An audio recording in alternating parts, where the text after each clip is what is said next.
சிவகாமியின் சபதம் அத்தியாயம் 12 தெய்வமா கலை. மகளே, நான் கேட்கிறதற்கு விடை சொல். வசந்த காலத்தில் மரங்களும் செடிகளும் பூத்துக் குலுங்குவதனால் என்ன பிரயோஜனம்?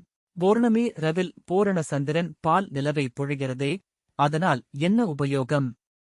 மயில் ஆடுவதனாலும் குயில் பாடுவதனாலும் யாது பயன்? கலைகளின் பயனும் அவை போன்றதுதான். கலைகளை பயில்வதிலேயே ஆனந்தம் இருக்கிறது.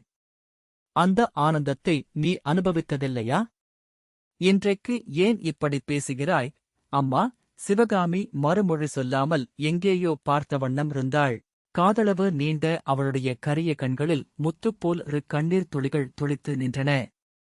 இதைப் பார்த்து ஆயனர் திடுக்கிட்டவராய் சற்று நேரம் சிந்தனையில் ஆழ்ந்திருந்தார். பிறகு சிவகாமியின் கூந்தலை அருமையுடன் தடவிக் கொடுத்த வண்ணம் கூறினார். அம்மா, எனக்குத் தெரிந்தது. உன்னை அறியா பிராயத்து சிறு குழந்தையாகவே நான் இன்னமும் எண்ணிக்கொண்டிருக்கிறேன். அது தவறுதான். உனக்கு பிராயம் வந்து உலகம் தெரிந்துவிட்டது.